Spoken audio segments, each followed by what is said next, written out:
अस्सलामुअलैकुम नाज़रीन, सियासत टीवी के प्राइम टाइम में आप सबका तहे दिल से इस्तकबाल है। मैं हूं फरजान अहमद। सबसे पहले पेश है प्राइम टाइम की headlines.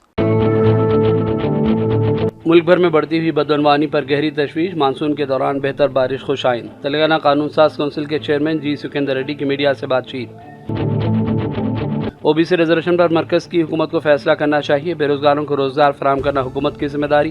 Congress senior leader Hanumant Rao का बयान, कहा राहुल गांधी गरीबों के लिए कर रहे हैं काम। केटीआर की जानिब से रेवंत हुकूमत पर इल्जामात बेबुनियाद। कांग्रेस के रुकन पार्लिमान अनिल कुमार यादव का दावा। सिकंदराबाद कंटोनमेंट के रुकन असम्बली गैलेज पर इतवार की रात नामालूम अफराद ने हमला करने की कोशिश की। पुलिस कर रही है जांच। पार्लियामेंट के दोनों ऐवानों में हुआ हंगामा। अपोजिशन पार्टियों का ऑपरेशन सिंदूर और बिहार में होटल इस मामले पर बहस का मुतालबा। लीडर ऑफ अपोजिशन होते भी ऐवान में बोलने की इजाजत नहीं दी गई। राहुल गांधी ने जताया एतराज। और गजा में भूख की शिद्दत तारीख की बदतरीन सतह पर पहुंच गई। अक़वाम मुत्तहिदा ने जाहिर की फिक्रमंदी। 24 घंटों में लगभग 125 फ़लस्तीनियों को जालिम इसराइली फ़ौज ने शहीद कर दिया।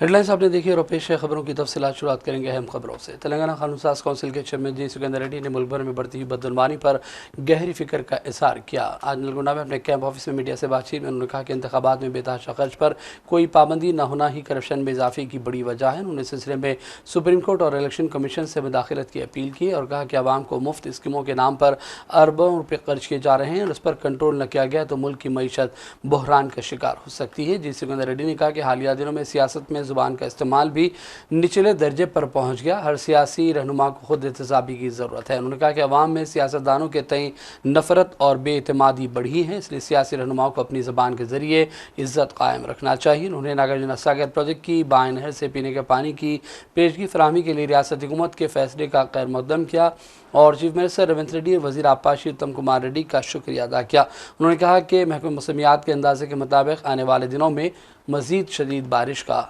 इम्कान है।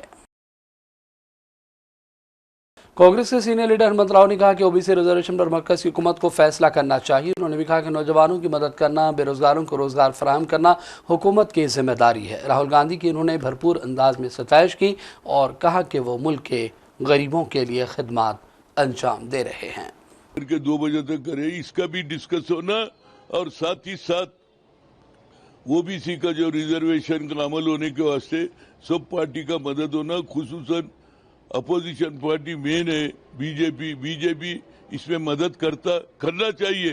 क्यों बोले तो वोट हमारा, और जब तक हम वोट नहीं डालेंगे तो कोई नहीं जीतते, तो इस वजह से उन लोगों भी मदद करना। और दूसरे पार्टी से मेरी गुजारिश है as a OBC MP convener के नाते सब मिलके इसको आगे बढ़ाएंगे तो आने वाले दिनों में गरीबों का सोशल जस्टिस जब भी मिलेगा।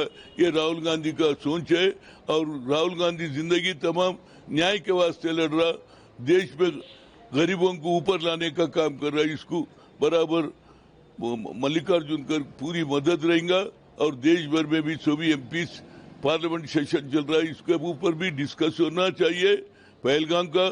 और ओबीसी के वास्ते कितने एमपी इसके मदद करते देखना चाहिए और इसके वास्ते लड़ने वाला एक ही था, वो मल्लिकार्जुन खड़गे। कांग्रेस के रुकन पार्लियामेंट अनिल कुमार यादव ने मीडिया से बातचीत की। उन्होंने कहा कि केटीआर की जानिब से रेवंत हुकूमत पर इल्जामात बेबुनियाद हैं। उन्होंने भी कहा कि जो भी मसाइल हैं इस पर रियासती वज़रा और कांग्रेस कायदीन से बातचीत की जाए ताकि अवाम के मफाद में काम किया जा सके। सिर्फ हुकूमत पर तनकीदों से कुछ भी हासिल नहीं होगा। केटीआर साहब कल फिर एक बार सुर्खियों में रहने का कोशिश किया है। इस बार जो है वो एक ऐसे लैंग्वेज यूज़ कर रहे हैं जैसे वो बताना चाह रहे हैं कि एक जैसे पुलिस के लोगों को लेके, डिपार्टमेंट को लोगों के उनको लेके उनको वैसा वार्निंग करने का एक लैंग्वेज उन्होंने यूज़ किया है। उनको पता होना चाहिए जब वो लोग सरकार में थे किस तरह से उन्होंने लॉ एंड ऑर्डर का उपयोग किया था। आज हमारी सरकार हर पॉलिटिशियंस को, हर पॉलिटिकल पार्टीज को, चाहे वो धरना करने हो, चाहे वो मीटिंग्स करने, हर तरीके से डेमोक्रेटिक सिस्टम से उन लोगों को मौका दे रहे हैं। लेकिन केटीआर बार बार कांग्रेस सरकार के ऊपर उंगली उठाने की कोशिश कर रहे हैं। केटीआर साहब, आप सही में भी अगर जेन्युइनली आप कुछ करना चाह रहे हैं, लोगों के अंदर जाइए। अगर उनको सरकार के तरफ से कुछ फैसिलिटीज़ नहीं मिल रहा है या सरकार का कोई स्कीम उनके पास नहीं पहुंच रहा है, उनके बारे में आप बात करिए, हमारे नोटिस में लेके आए, हमारे मंत्रियों के नोटिस में लेके आइए। और कोई भी समस्या हो जिससे तेलंगाना के युवाओं को, तेलंगाना के किसानों को, तेलंगाना के लोगों को कुछ फ़ायदा मिले, उसके ऊपर बात करिए। आप आइए, उस रिप्रेजेंटेशन लेके आइए, हमारे मुख्यमंत्री से मिलिए, आप उनसे मिलके रिक्वेस्ट करिए। 100% उसके आप लोगों का काम करने के लिए हमारी सरकार तैयार है। इस तरह से आप काम करिए ताकि लोगों में एक पॉजिटिव, आपके ऊपर भी एक पॉजिटिव इंप्रेशन है, क्योंकि आप जिस तरह से पूरा माहौल कर रहे हैं, कहीं ना कहीं ये लग रहा है कि आपका दिमागी संतुलन खो चुके हैं, आप एक ग्रीडी हो चुके हैं, क्योंकि 1.5 साल से आप पावर में नहीं रहने की वजह से ग्रीडी हो गए, आपको एक बेचैन आत्मा बन के आप पूरे तेलंगाना के अंदर घूम रहे हैं। बीआरएस के वर्किंग सदर केटीआर ने गिफ्ट ए स्माइल प्रोग्राम के तहत गरीब मेडिकल स्टूडेंट को माली मदद फराहम की। वेंकटापुर गढ़वाल जिला से ताल्लुकने वाली गरीब मेडिकल तालिबा सुष्मिता ने अपनी तालीम के लिए माली इमदाद हासिल करने के लिए सोशल मीडिया प्लेटफॉर्म एक्स पर केटीआर से रब्ता किया था। जब केटीआर ने जवाब दिया, उन्होंने यकीन दिलाया कि वो मदद करेंगे। मेडिकल की तालिबा सुष्मिता ने अपने अहले खाना के साथ केटीआर से मुलाकात करते हुए इज़हार तशक्कुर किया। केटीआर ने इस मौके पर तिब्बी जोड़े को मुबारकबाद दी, जिन्होंने मदद फराहम करने में अहम किरदार अदा किया है। साबिक़ रियासती वज़ीर हरीश राव ने दावा किया कि तेलंगाना की तश्कील से कबल सूरत हाल मुख्तलिफ थी और अब KCR के 10 साल कामयाब हुक्मरानी के बाद तेलंगाना में अराज़ी की कीमतों में इजाफा हुआ और आंध्र प्रदेश में कीमतें गिर गईं। उन्होंने भी कहा कि तेलंगाना में 1 एकड़ अराज़ी बेचकर AP में अब 10 एकड़ अराज़ी खरीदी जा सकती है। కాంగ్రెస్ వచ్చినాక ఎవడన్నా బాగుపడ్డాడంటే ఒక కరెంట్ మోటార్ వైండింగ్ దుకాణంలో ఒక్కడు బాగుపడ్డాడు. ఎవరికి గిరాకీ లేదు. నేను గజ్వేల రాంగా చూసుకుంటూ వచ్చినప్పుడు 100 టూలెట్ బోర్డులు ఉన్నాయి. అన్ని దుకాణాలు ఎత్తిపోతున్నాయి, ఒక మోటార్ వైండింగ్ దుకాణాలు మాత్రం చెప్తారు. ఎందుకంటే మోటార్లు బాగా గాలిపోతున్నాయి, కరెంట్ సరిగ్గా వస్తుంది. కాంగ్రెస్ వచ్చినాక రివర్స్ అయిపోయింది మొత్తం. మీకు ఒకసారి గుర్తుందో లేదో, పాతది నేను యాద్ చేస్తా. కేసీఆర్ ముఖ్యమంత్రి ఉన్నప్పుడు చంద్రబాబు నాయుడు ఆంధ్రాలో మాట్లాడింది ఒకసారి. అరే ఒకప్పుడు ఆంధ్రలో ఎకరం అమ్మితే తెలంగాణలో 10 ఎకరాలు వచ్చు, కానీ 10 ఏళ్లలో కేసీఆర్ ముఖ్యమంత్రి అయినాక ఇప్పుడు తెలంగాణలో ఎకరం అమ్మితే ఆంధ్రలో 10 ఎకరాలు వస్తుంది అని ఎవరన్నారు? చూసిందా మీరందరూ? ఇప్పుడు రేవంత్ రెడ్డి వచ్చి 2 ఏళ్లు కాలే, సీన్ రివర్స్ అయింది. అయిందాకా లేదా? మొన్న నేను సిద్దిపేట పోయినా, గంగాపూర్ అని చిన్నకోడూరు మండలం గంగాపూర్ ఊరికి పోయినా. ఒక మన కార్యకర్త చనిపోతే మాట్లాడించడానికి పోయినా. కొద్దిసేపు మాట్లాడినాక కూర్చున్నా. ఏం సంగతి అన్నాక ఎరువులు ఈ బాధలన్నీ చెప్పుకుంటా, ఎవడైనా లగ్గం ఉండి అమ్ముకుందామంటే భూమి అమ్మతలేదు సార్. ఏమైతుందంటే 40 లక్షలకి అడుగు తీయలేదు, ఇప్పుడు 20కి ఇస్తామంటే కూడా ఎవడత్తలేడు అన్నాడు. అంటే ఇప్పుడు ఏమైంది? సీన్ రివర్స్ అయింది. ఆడ చంద్రబాబు నాయుడు అయింది, రేవంత్ రెడ్డి అయింది. ఇప్పుడు ఏమైతుంది? ఇప్పుడు మళ్ళా ఆంధ్రలో ఎకరం అమ్మితే తెలంగాణలో 2 ఎకరాలు వస్తుంది. అయిందా లేదా? గజ్వేల్లో మీ అందరికి అనుభవమే ఉంటుంది. రేట్లు తగ్గినాయా పెరిగినాయా? ఎంత తగ్గినాయి? సగానికి సగమైంది. ఇంకా 2 ఏళ్ళు ఉంటే ఇంకేమవుతుందో. 2 సార్లు సగమైంది. ఈ రేవంత్ రెడ్డి ఇంకో ఏడాది 2 ఏళ్ళు ఉంటే ఇంకెంత తగ్గుతుందో.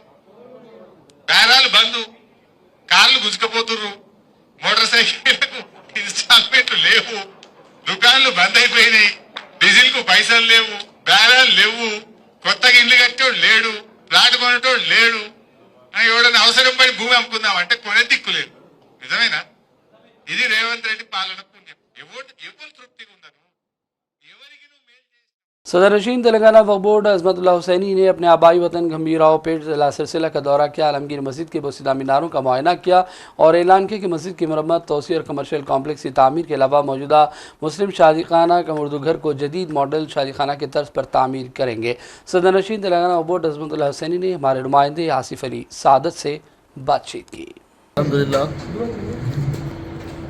आज गंभीरावपेट मौजे मंडल हेडक्वार्टर पे जो मेरा आबाई मुकाम है, यहाँ पर जो कुतुबशाही मस्जिद है, जामे मस्जिद गंभीरावपेट की तोसी का और जो ख़दीम मीनार वगैरह का जो पोसीदा हो गए हैं उसका रिस्टोर करने के लिए मैं यहाँ पर तोसी के लिए इंजीनियर्स हमारे और उसके साथ साथ महकमे आसार ख़दीमा के जो एक्सपर्ट्स इंजीनियर्स हैं उनको यहाँ पर आज लेके आकर तफसीली यहाँ पर मायना पुराने मीनारों जो ख़दीम मीनार हो गए थे, जो बोसीदा हालत में थे, और जो मस्जिद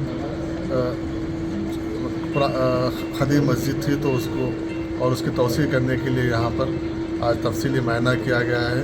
यहाँ पर उसके साथ साथ मस्जिद का जो सामने मस्जिद के आमदनी के लिए उनके मुस्तकबिल में मस्जिद की रोज़मर्रा के अखराजात है उसके लिए मुश्किलात पेश ना है, इसलिए जो मस्जिद के आमदनी के ज़रिए बढ़ाने के लिए जो मलकियात वगैरह का जो यहाँ पे हमारा जो प्लान है उसको देखने के लिए आज हम आए यहाँ पे तफसीली दौरा किए।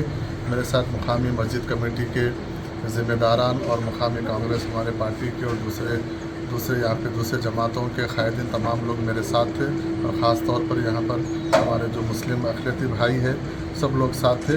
हम तफसीली देखे हैं तकरीबन ये और यहाँ पर उर्दू घर कम शादी खाने का भी जो पुरानी बहुत तंग छोटी थी वो पुराने जब कांग्रेस के पिछले राजशेखर साहब के दौर पर मेरे एक जस्तजू से उस टाइम पे बनाया था वो, लेकिन आज वो छोटी हो रही तो उसका भी तौसीह के लिए हम प्लान किए हैं। तो इंशाल्लाह जल्द से जल्द उसको हुकूमत से हम उसका सैंक्शन करा के यहाँ पर कि मस्जिद की तौसीह और मीनारों की वापस रिस्टोर करने के लिए पुराने खदीब जो कुतुबशाही मस्जिद को फिर वापस रिस्टोर करने के लिए और उर्दू घर कम शादी खाना और मस्जिद के आमदनी के लिए जो मुस्तकिल आमदनी के लिए जो यहाँ पर डेवलपमेंट के जो काम है उसके लिए मैं यहाँ पर अभी इनिशिएट किया हूँ और जल्द से जल्द इसका प्रपोज़ल बना के इंशाल्लाह और मदरसा दीन दुनिया का भी जो पुरानी है उसकी जो इमारत पुरानी होगी उसको भी तोड़ के नई इमारत बनाने के लिए, क्योंकि खदीम मदरसा है 70 साल से यहाँ पर दीनी तालीम से लोग उससे आरास्ता हो रहे हैं, उससे इस्तेफ़ादा कर रहे हैं।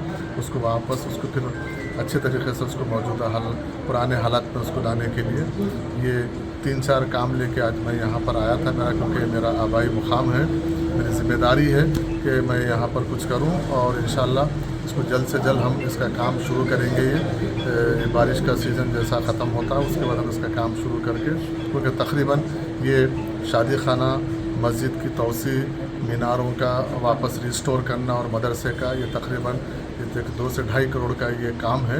इंशाल्लाह इसको हम हुकूमत की जानिब से और बाकी के दूसरे जो भी जहाँ से भी इसके हम मदद लेके इसका काम मुकम्मल कर सकते हैं जल्द से जल्द इसको करेंगे, क्योंकि एक बहुत अहम काम है और एक बार अगर काम हो जाएगा तो इंशाल्लाह इसका आगे सदियों तक इससे उसके लिए मतलब उससे लोग इस्तेफ़ादा करेंगे। बस इसी उम्मीद के साथ मैं यहाँ पर तमाम लोग और ये इसमें जो भी यहाँ के मुकामी कायदीन हैं, मुस्लिम अक़लियती कायदीन हैं और मस्जिद कमेटी के ज़िम्मेदार हैं और शादी खाने कमेटी के ज़िम्मेदार हैं, सभी लोग इसमें ताउन कर रहे हैं। सिकंदराबाद कंटोनमेंट के रुकन असम्बली गैरेज पर इतवार की रात कुछ नामालूम अफराद ने हमला करने की कोशिश की। तलात के मुताबिक वो बोनाल की तकरीब में शिरकत के लिए जा रहे थे। इस दौरान उनके हल्के के मानेकश्वर नगर में अचानक तकरीबन लगभग 30 नौजवानों ने उनका रास्ता रोका, उन पर हमले की कोशिश की, लेकिन उनके गनमैनों ने बर वक्त मुदाखलत की और उन्हें बचा लिया।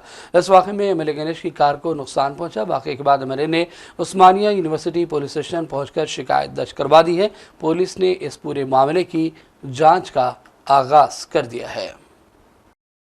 इदारे अदब इस्लामी के ज़ेर-ए-इत्माम हैदराबाद में माहाना तरह मुशायरा मुनक़्क़िद किया गया, जिसमें शुरा हज़रात ने अपने कलाम से सामीन को महसूस किया। सदारत मुमताज़ शायर अदीब व साफ़ी सरदार सलीम ने की। आइए देखते हैं इस मौके पर चंद शायरों का कलाम।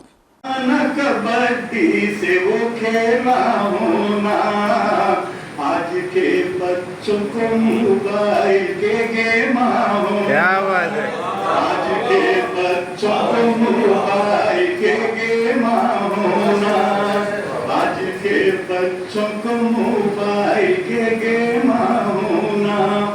शेर समाप्त कीजिएगा।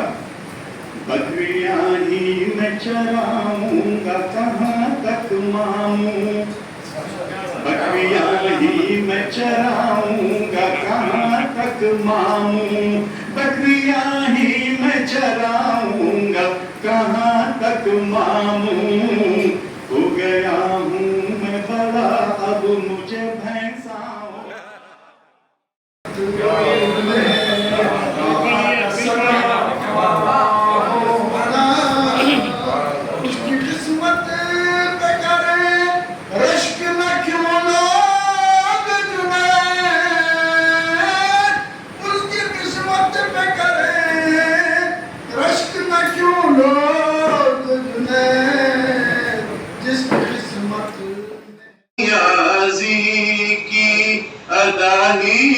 तो खुदा को है अजीज, रब की नेमत है यहाँ बेसरो सामा।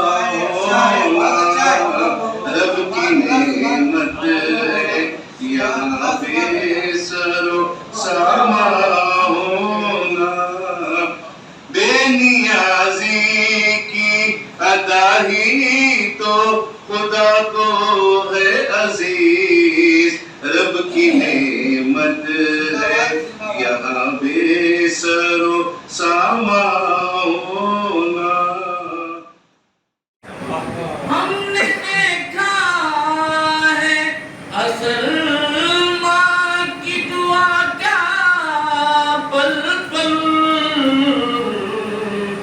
हमने देखा है मुक़द्दर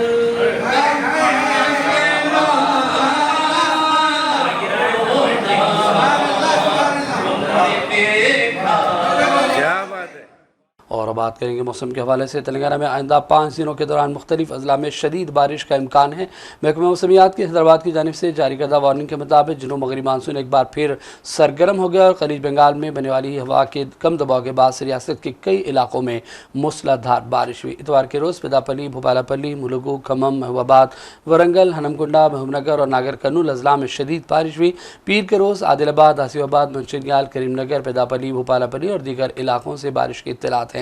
अगले 5 दिनों तक निर्मल, निजामाबाद, जगतियाल, राजना, सिलसिला, मुलुगु, खम्मम, जंगांव, रंगारेड्डी, हैदराबाद, मिर्चल, मलकाजगिरी और दीगर कई इलाकों में बारिश की पेशकयासी की गई। महकमा मौसमियात ने अवाम और ज़िले इंतज़ामिया को एहतियाती तदाबीर इख्तियार करने की हिदायत दी है ताकि मुमकिन नुकसानात से महफूज रहने में मदद मिल सके। और बढ़ते हैं चंद अहम कौमी और आलमी खबरों की जानिब। आज पार्लियामेंट के मानसून इजलास का आगाज़ हो गया। इजलास की शुरुआत में स्पीकर ओम बिरला ने खिताब किया। उसके बाद ऐवान में हंगामा हुआ। हंगामे के बाद ऐवान की कार्रवाई 12 बजे तक के लिए मुलतवी की गई। 12 बजे दोबारा ऐवान की कार्रवाई शुरू हुई तो अपोजिशन जमातों ने नारेबाजी शुरू की। राज्यसभा में भी कई मामलों को लेकर हंगामे हुए।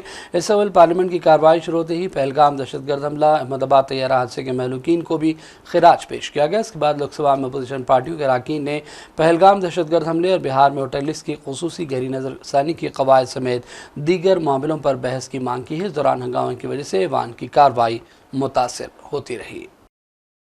वज़ीर-ए-आज़म मोदी ने कहा कि ऑपरेशन सिंदूर के दौरान हिंदुस्तान की फौज ने दहशतगर्दों के आकाओं के घर में जाकर जिस तरह की कामयाब मुहिम की, इससे पूरी दुनिया ने हिंदुस्तान की फौजी ताकत का मुजाहरा देखा। उन्होंने कहा कि ऑपरेशन सिंदूर में हिंदुस्तान की फौज ने जो निशाना मुकर्रर किया था इसे 100% हासिल किया गया। दहशतगर्दों के घर में जाकर 22 मिनट के अंदर ऑपरेशन सिंदूर के तहत इसको ज़मींदोज़ किया गया। पार्लियामेंट के मानसून इजलास के पहले दिन की कार्रवाई शुरू होने से पहले मीडिया से बातचीत में मोदी ने बारिश के हवाले से भी बयान दिया। उन्होंने कहा कि बारिश से नयापन और जिद्दत आती है। मानसून की पेशरफ्त के बारे में मौसूल होने वाली मालूमात को शेयर करते हुए मोदी ने कहा कि मानसून नएपन और जिद्दत की अलामत है और मुल्क में मौसम अच्छी तरह आगे बढ़ रहा है। पूरी दुनिया ने भारत की सैन्य शक्ति का, भारत के सैन्य के सामर्थ्य का रूप देखा है। ऑपरेशन सिंदूर में भारत की सेना ने जो लक्ष्य निर्धारित किया था 100% अचीव किया।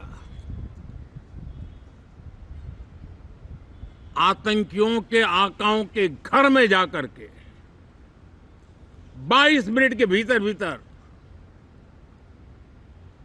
ऑपरेशन सिंदूर के तहत उसको जमींदोज कर दिया गया। और मैंने बिहार की एक कार्यक्रम में इसकी घोषणा की थी, जो हमारी सैन्य शक्ति ने बहुत ही कम समय में सिद्ध करके दिखा दिया। और इसमें मेड इन इंडिया सैन्य शक्ति का ये नया स्वरूप, इस पर भी दुनिया बहुत आकर्षित हुई है।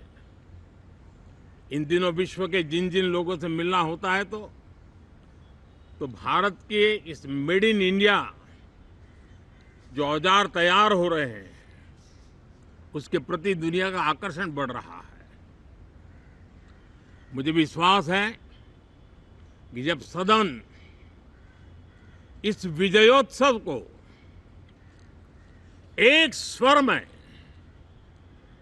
विजय के भाव से इस सत्र के दरमियान उन ओजस्वी तेजस्वी भावनाओं को प्रकट करेगा तो भारत की सैन्य शक्ति को बल मिलेगा, प्रोत्साहन मिलेगा, देशवासियों को प्रेरणा मिलेगी और सैन्य क्षेत्र में जो रिसर्च, इनोवेशन और मैन्युफैक्चरिंग हो रहे हैं, made in India defence equipment बन रहे हैं, उसको भी एक बल मिलेगा और जो भारत के नौजवानों के कांग्रेस लीडर राहुल गांधी ने कहा कि उन्हें लीडर ऑफ ऑपोजिशन होते हुए भी ऐवान में बोलने की इजाजत नहीं दी जा रही है। उन्होंने भी कहा कि इस तरह पार्लियामान की कार्रवाई कैसे चल सकती है। वो ऐवान के अहाते में मीडिया से आज बातचीत कर रहे थे। यह है कि जो हाउस में डिफेंस मिनिस्टर को बोलने देते हैं, उनके लोगों को बोलने देते हैं, मगर अगर विपक्ष का कोई कुछ कहना चाहता है तो अलाउड नहीं है।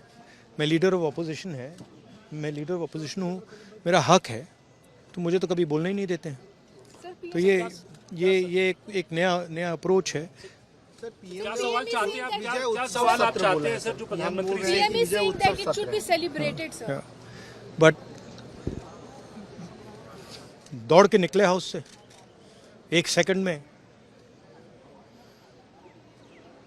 तो डिस्कशन हाँ सरकार चर्चा तो होगी, अगर वो अलाउ करेंगे तो होगी। मगर इशू ये है कि कन्वेंशन कहता है कि अगर सरकार के लोग कुछ बोलें तो हमें भी स्पेस मिलनी चाहिए। हम 2 शब्द कहना चाहते थे मगर विपक्ष को ये अलाउड नहीं है। Thank you. सर क्या सवाल क्या चाहते हैं? क्योंकि आप कहने प्रधानमंत्री से ही आप चाहते हैं कि प्रधानमंत्री का स्टेटमेंट होना चाहिए, किसी मंत्री के स्टेटमेंट को क्या नहीं मानेगा? मैम सुप्रीम कोर्ट ने आज ईडी पर सख्त तबसरा किया और कहा कि एजेंसी को सियासी लड़ाई के लिए इस्तेमाल न किया जाए। अदालत ने तबसरा 2 मामलों की समाअत के दौरान किया। एक में कर्नाटक के चीफ मिनिस्टर सिद्धारमैया के एहलिया BM पार्वती को राहत मिलने के खिलाफ अपील का था। दूसरा मामला वकीलों को भेजे गए सुमन से जुड़ा था। पहले मामले में ईडी ने कर्नाटक हाईकोर्ट के इस हुक्म को सुप्रीम कोर्ट में चैलेंज किया, जिसमें कर्नाटक के चीफ मिनिस्टर की एहलिया BM पार्वती और कर्नाटक के वजीर शहरी तरक्यात सुरेश के खिलाफ मनी लॉन्ड्रिंग की कार्रवाई को रद्द किया गया था।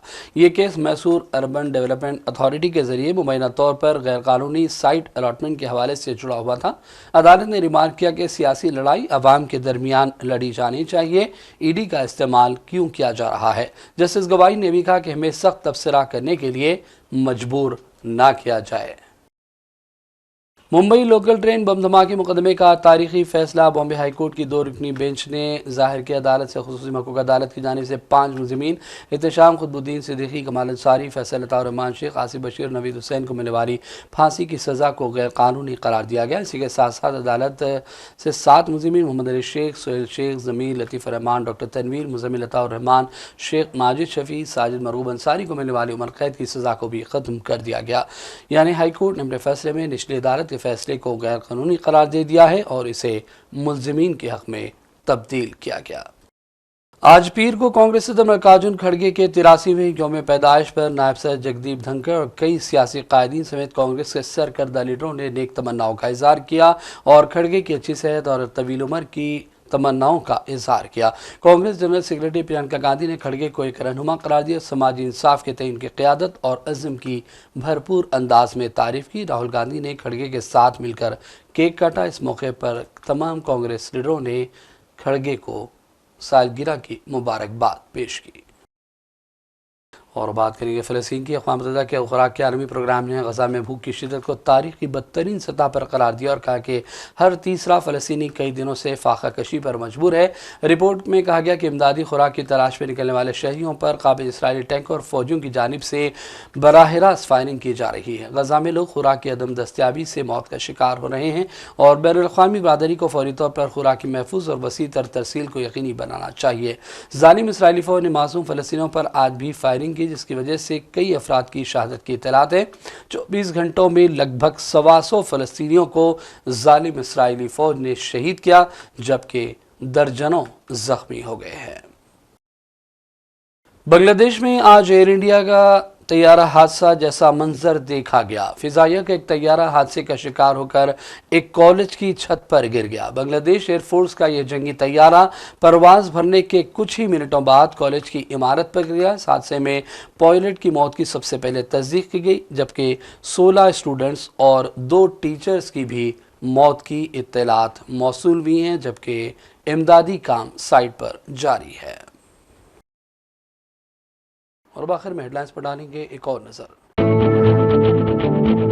मुल्क भर में बढ़ती हुई बदअनवानी पर गहरी तशवीश, मानसून के दौरान बेहतर बारिश खुशाइन। तेलंगाना कानून साज कौंसिल के चेयरमैन जी सुकेंदर रेड्डी की मीडिया से बातचीत। ओबीसी रिजर्वेशन पर मरकज की हुकूमत को फैसला करना चाहिए, बेरोजगारों को रोजगार फराहम करना हुकूमत की जिम्मेदारी। कांग्रेस सीनियर लीडर हनुमंत राव का बयान, कहा राहुल गांधी गरीबों के लिए कर रहे हैं काम। केटीआर की जानिब से रेवंत हुकूमत पर इल्जामात बेबुनियाद, कांग्रेस के रुकन पार्लिमान अनिल कुमार यादव का दावा। सिकंदराबाद कंटोनमेंट के रुकन असम्बली गैलेज पर इतवार की रात नामालूम अफराद ने हमला करने की कोशिश की, पुलिस कर रही है जांच। पार्लियामेंट के दोनों ऐवानों में हुआ हंगामा, अपोजिशन पार्टियों का ऑपरेशन सिंधु और बिहार में होटल इस मामले पर बहस का मुतालबा। लीडर ऑफ अपोजिशन होते भी ऐवान में बोलने की इजाजत नहीं दी गई, राहुल गांधी ने जताया एतराज। और गजा में भूख की शिद्दत तारीख की बदतरीन सतह पर पहुंच गई, अक़वाम मुत्तहिदा ने जाहिर की फिक्रमंदी। 24 घंटों में लगभग 125 फ़लस्तीनियों को जालिम इसराइली फ़ौज ने शहीद कर दिया। प्राइम टाइम का सिलसिला फिलहाल यही ख़त्म करते हैं। मोहम्मद फरजान अहमद को पूरी टीम के साथ इजाज़त दें। देखते रहिए सियासत टीवी। अल्लाह हाफ़िज़।